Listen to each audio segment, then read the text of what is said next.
smaller than other pipes, shall we say. And so my conclusion is that this development will add flow to those pipes. And so if it was to move forward, the village would want to get some of those pipes increased in size, replaced and increased in size so that they can accommodate the additional flow.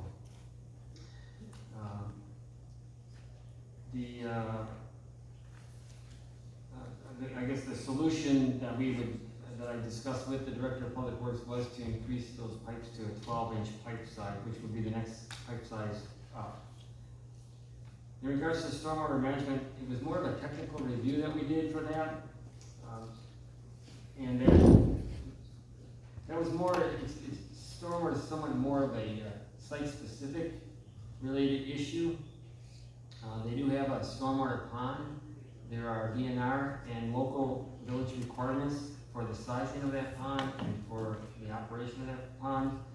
And so we provided some detailed comments that normally we would address at the time where a specific plan comes in with specific stormwater analysis in there. They did provide an analysis, and so we responded to them with some comments that some changes they could make, some items that they would need to address during the very technical update of their plans for that. Some of the response that we got was, I was concerned about going from what we call sheet flow. So when you got off the school right now, it's sheet flow where the water just runs off. There's really no pipes off the school site. It all runs off kind of as a sheet in different directions. And then what happens is when ponds go in, it goes to the pond. It'll be directed to the pond in storm sewer. And then it comes out of the pond in a storm sewer. And then from there, it's in kind of a concentrated flow in a ditch or a swale. And so I'm concerned about that. Their response was they would be willing, as part of the development, to put that in pipe, if necessary, to make sure that we don't get any overland flow flooding related to that. Ponds are sized to accommodate the 100-year storm. Right now, there is no stormwater facility on that site. When that was built, there was no requirements for that, and current stormwater requirements would require a detention pond, as well as the control of how much water goes off the site. Typically what happens is that the water is held in that pond and then released at a slow rate. And so water there may be water that flows out of the pond for a longer period of time, but it's at a lower rate that it comes out. Some of those items are, like I said before, most of those items are typically addressed when we're dealing with the final development plans.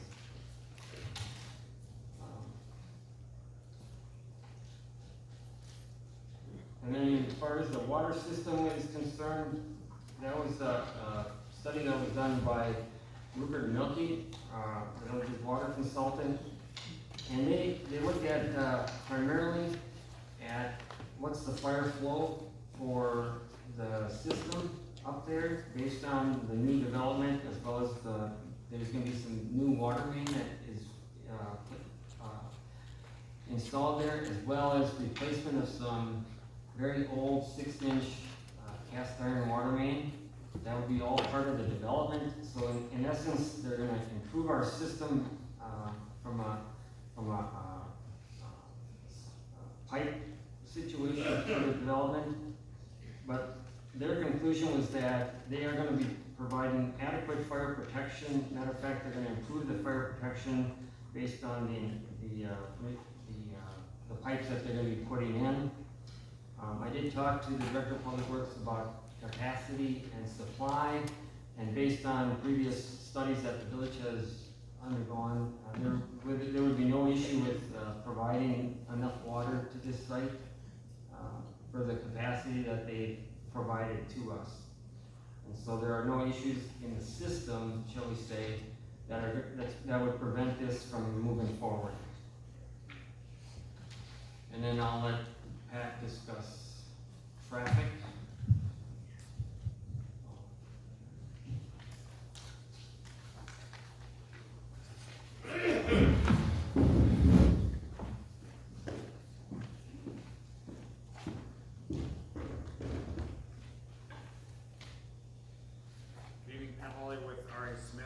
We reviewed the traffic study that was submitted. Can you hear me now? Yep. There you go. We reviewed the traffic study that was prepared by TADI in May of 2019. We reviewed that this summer and submitted our comments. The study overall was done in accordance with national best practices in terms of what they evaluated and how they evaluated it. There were a handful of different things that we noted within our review to kind of call attention to it, that we would like to see additional information. But I think the biggest element and kind of the bottom line is senior living facilities generally generate a very low volume of traffic. So while the numbers could change a little bit in terms of the number of uses and where they're coming in and out of, those overall numbers being generated by the site will remain low. And from a big picture perspective, it's not really an operational issue. So the traffic coming in and out of each of these driveways is going to have next to no delays and next to no backups. One of the things we did request is the traffic study to provide additional information as to the traffic generated by the former site. So they went out there and took the counts, this past year when nothing was going on at the site. So we don't have information as a comparison point, how much the site was generating from the school traffic and also from the church traffic. A couple different items we asked to clarify is in the traffic study, they were showing 3 different access points, while the site plan showed 5. They submitted additional information saying that 2 of the driveways will be negligible in use. I think we'd still like additional information and clarification on that as to how they would be used and the type of traffic that would be going out. I noted that the overall volumes are very low for a development like this, and we're showing on the site plans, 5 different driveways. There would be the opportunity to condense some of those driveways down from an operational standpoint. Do you need to have access onto Quinlan and opposite of Park Hill? From a traffic standpoint, you could funnel all that traffic and have one primary driveway onto Wisconsin Avenue, and that could accommodate the traffic, keep the traffic out of the neighborhood. I'm not saying that that's what should be done, but again, from an operational standpoint, if there is concern on the neighborhood streets, they wouldn't have to have the traffic there. Overall, again, those volumes that would be on some of those adjacent side neighborhood streets is going to be very low. A couple of things that we brought up was the access, the existing proposed access onto Wisconsin Avenue as it's currently shown right now. As was noted, the traffic counts were done in the winter when there wasn't bicycle traffic. So they have collected additional traffic from this fall warm day to identify some of the bicycle traffic that was in the area. One of our potential concerns is, although the traffic that's going to be turning into and out of the site on Wisconsin Avenue will be low, as the traffic is coming up there, if a vehicle is turning left, so heading eastbound on Wisconsin Avenue to turn left into the site, they'll be stopped in traffic. With the bike traffic there, with the bike lanes, will traffic bypass and go around it? Operationally, we're not seeing that as an issue in terms of the delays being relatively minor, but there's a concern with traffic utilizing the bike lane to bypass the stopped vehicle. All of the roadways, all the intersections have more than ample capacity to accommodate the traffic, and it's a very low generator. Not overly concerned with that. There was a comment made in regard to the trip generation. Just want to clarify that it was only accounting for the residents.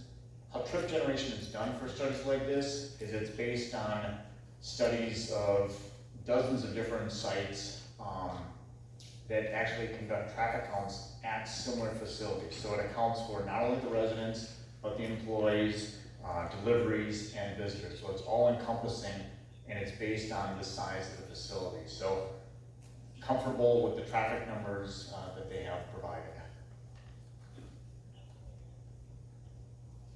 Are there any questions? Any questions? I have a question.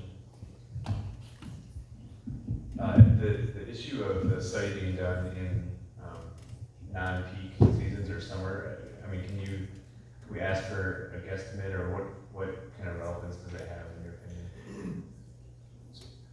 The question in terms of the counts in the study kind of being done winter and springtime. It's fairly common because not all times you're going to be collecting the traffic in the peak summertime. What they did was, based on the traffic counts that they collected, they applied a seasonal factor to them to increase that to what would be considered kind of a normal or an average month. It's very standard practice, and it's typically done. Usually we're not going to be designing, whether it's for this development or public street, that the village would be doing to accommodate kind of a peak one-day event in the summer type of facility. So it's not necessarily going to accommodate that highest level, or I shouldn't say it's not going to account for the highest level, but it does reflect kind of typical conditions. You should also note one more thing, that the traffic that was counted out there the roadways have more than enough capacity, even if the volumes were to increase significantly. So I know you touched on in the report the percentage adder that you add, for seasonal. That's obviously a national average, right? It's Wisconsin. So, in your opinion, do you think towns like Lake Geneva or Door County or any of those use that generic adder for summer, or when they're considering developments, and summer compared to winter traffic studies? Each one's a little bit different, and there's variations as to, it's not just one generic one. There's different types of roadways and different types of locations as to where they are found. Right, and what I'm getting at is, generics all well and good. In your expert opinion, you feel that these studies would yield no difference during a Friday afternoon in the middle of July? From an operational standpoint, in terms of the delay that we would see coming in and out of these site driveways, I don't think it's going to change very much. And is that based off of the site driveways using High Street and Quinlan opposed to your queuing on Wisconsin Avenue? Yes, it's based on them kind of using all the different access points. I think you could still consolidate it. Again, the overall volumes that are showing going in and out of here of each of the driveways is very low.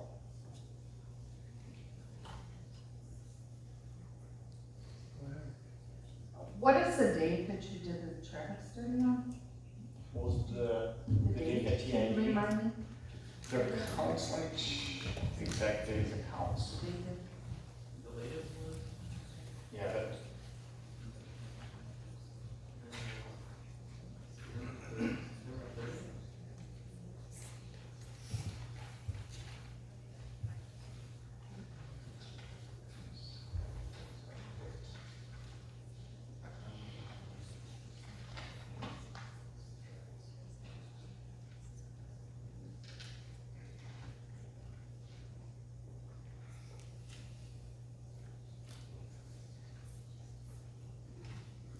I don't have the exact date. I believe it was in January, February.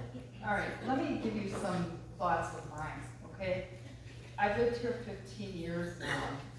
I have, including myself, 12 neighbors, and I have another neighbor sitting in the audience here right now. During the months of, starting actually at the end of this month, through probably April, there's 7 out of my 12 neighbors, plus my neighbor that's in attendance here. We will be gone people will be gone at least 2, 3, 4, 6 months. Okay, so thoughts of mine when you take when you have a study, we're in lake country here. We're in lake country of Pewaukee. When are people here? You know, we used to have a festival, you know, at the lakefront in the winter time, but one year the lake didn't freeze over, that stopped. So we have minimal people coming in during the winter time. You know, there's some people that come in the restaurants. But look what happens here in the summer. The snowbirds are back. You know, out of the 12 units I talked about, 7 units could potentially be vacant for how many months, plus another neighbor of mine, I know will go on. The festivals that are held some weekends, we have a race. We have, every Wednesday night, there's music. The water ski show, they practice Tuesday nights. The show's on Thursdays. 4th of July, huge celebration. I really have issue with using numbers of traffic from January and February, where there was a significant amount of less people that are residing here at that time and or visiting. We have very, very narrow roads, and I talk frequently to the police. I'm at the lakefront frequently.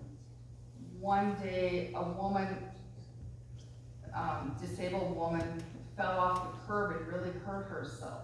You know what it was like getting an ambulance there? You know, this was a Wednesday night where there were a lot of people at the lakefront. I guess I just can't emphasize, I really have concerns about using traffic studies that are done in January and February versus the summer. Also elderly people. My mother's 85 years old. I have to pick her up, bring her things. She's not very mobile anymore. Guess what? My mother will not drive in the winter when it's snowing, when it's icy, when it's below a certain temperature. So I guess I'm really having issues looking at some of these traffic studies. And lastly, I have a real concern about these bike lanes. We have such narrow roads here. The bikes, I can't tell you how many times I see these bikes.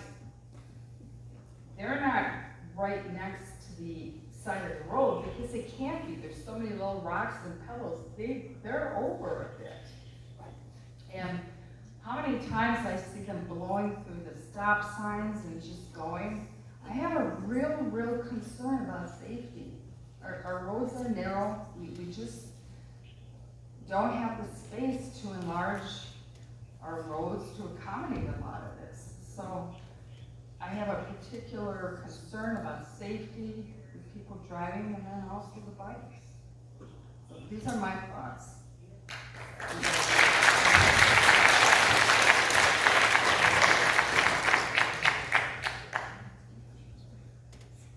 Any other questions or comments? This is still just As far as regarding the traffic. traffic study?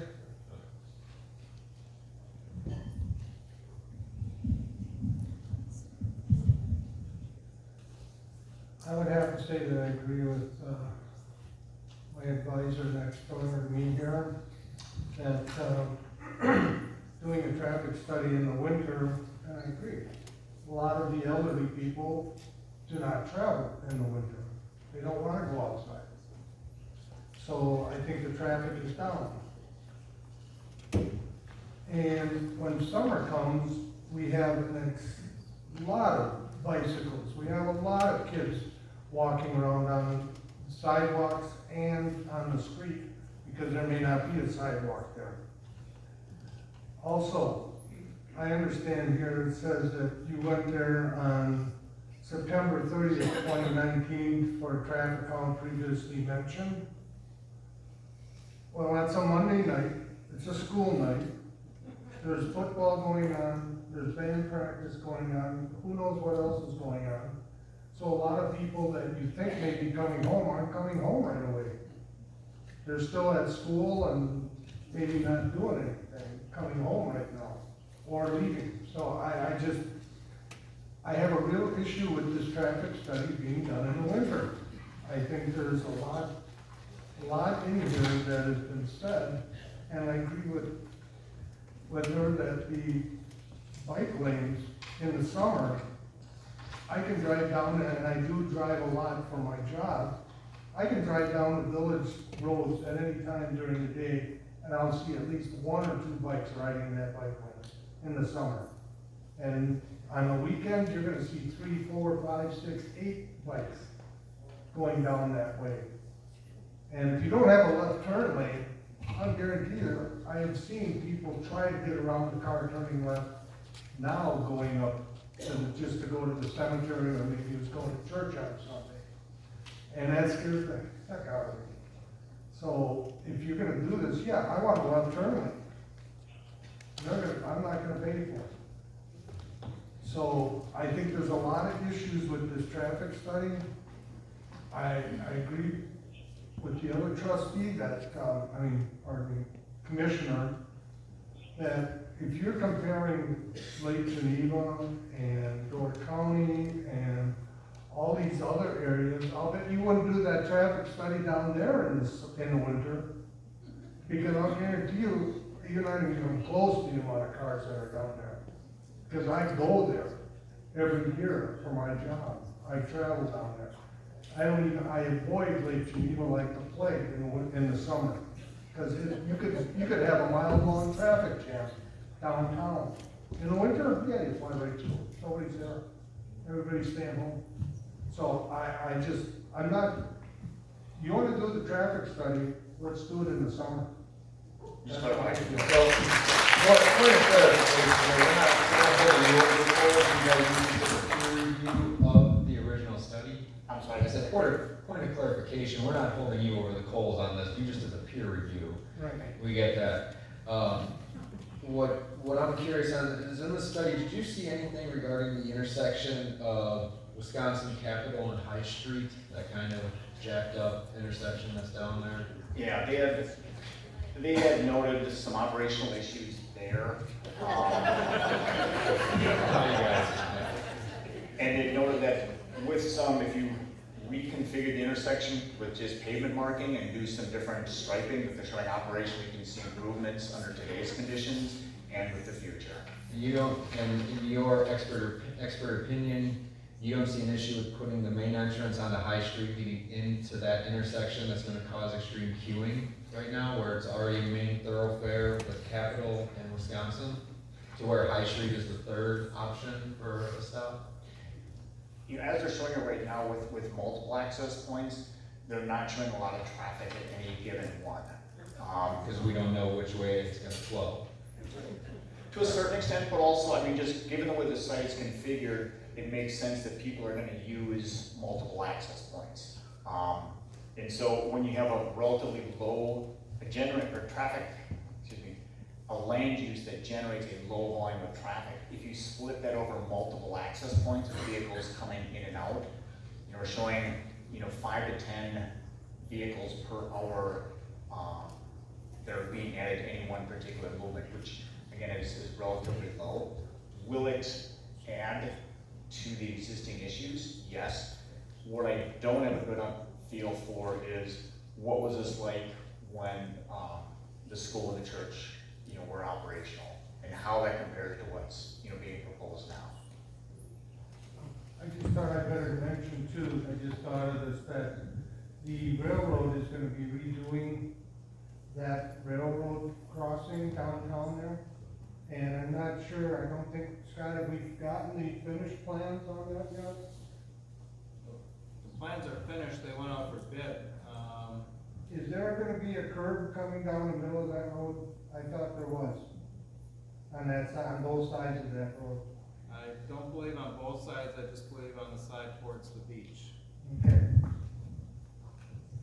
But that could have a real impact on that traffic pattern out there. I guess, just one other thought that I know it is, it's more temporary, but, just a discussion among the commission about the construction traffic.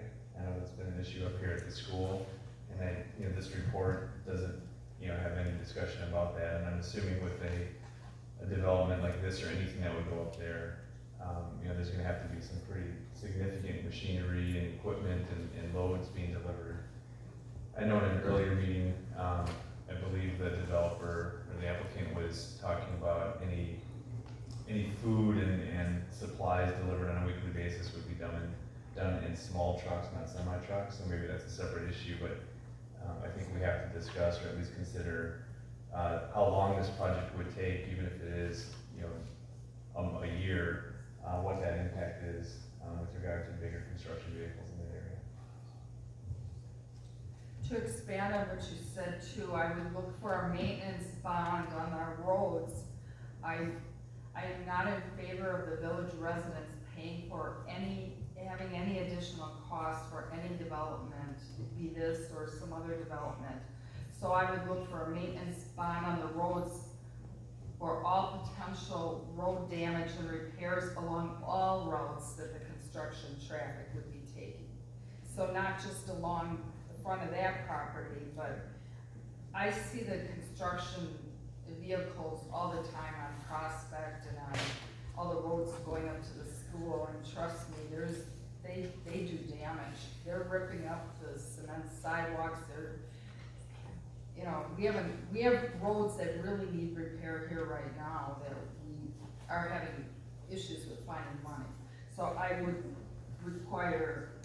look at requiring that all routes that construction traffic would take, that a maintenance bond would be required.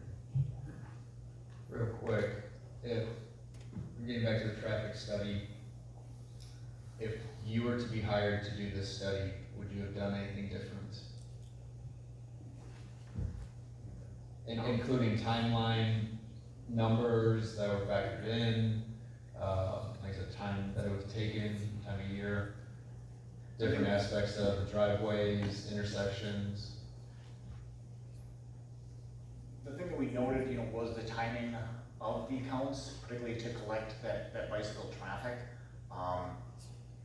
Their analysis, the improvements that they identified is fairly spot on, it's standard practice. You know, would there have been more discussion as to, you know, some of those access points and the traffic going in and out, particularly as it relates to the neighborhood streets? A lot of times when we deal with traffic studies like this that are kind of intermingled within a neighborhood, you hear the word traffic studies. Traffic engineers, we kind of look at, you know, the delay and the queues. And with something like this, we're not going to see that. The traffic is that low. And so what really is the issue is that we've got neighborhood streets and there's going to be an increase in traffic. Regardless of what that volume is, really becomes the crux of it. So I think what they did, again, kind of follows best practices. I would have liked to have seen a couple, you know, things tweaked and a little more information, which, you know, I believe that they are compiling right now. I don't think it's going to change, you know, the end results that you'd see in a study like this. So the question becomes more is, do you want that traffic on some of those local streets? Thank you. Any other questions or comments as it relates to the traffic study? Okay, we'll go to the sewer side. Is there any comments, questions as it relates to the sewer study? Thank you so much, I appreciate that. Anybody have any comments? I guess I have a question. I don't think I caught the information through the discussion. Were the sewer and water lines calculated using maximum building that could still be done along these routes? Yes. Other development? I'm sorry? Well, the. Besides this development, any No. other development?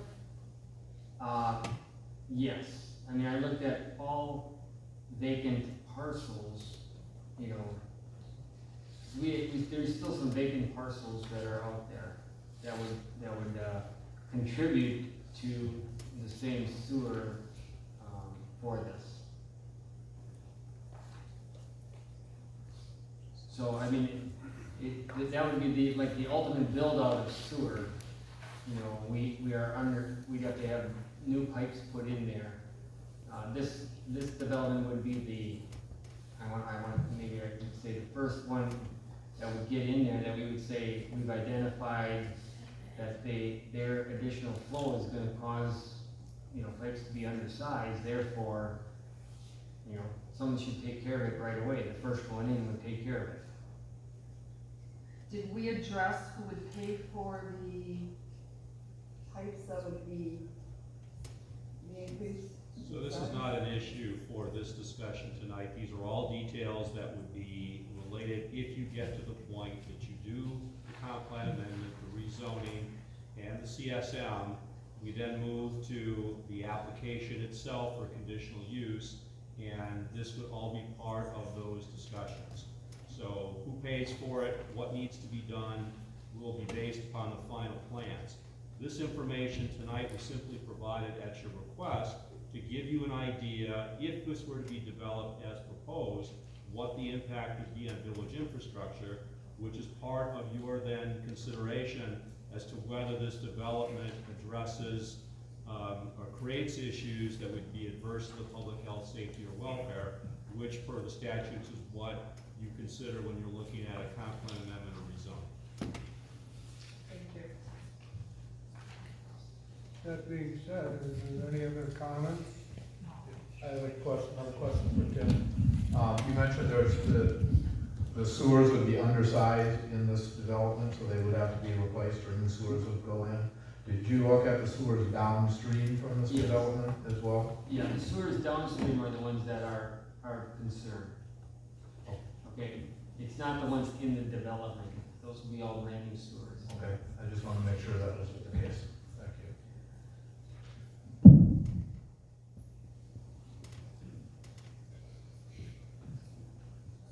Any other further questions?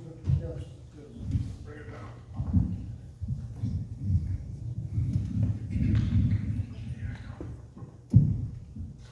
Mark, thanks for your comments, really, because as I'm sitting here, I think the meeting we had back in June, when we started talking about the engineering information, was a disservice, quite honestly, because the issue at hand tonight, the three items we have to talk about tonight, is land use. It is not about the Capri proposal. That is yet to happen. And the studies that we have in front of us today are impact studies based on the proposal. So when we eventually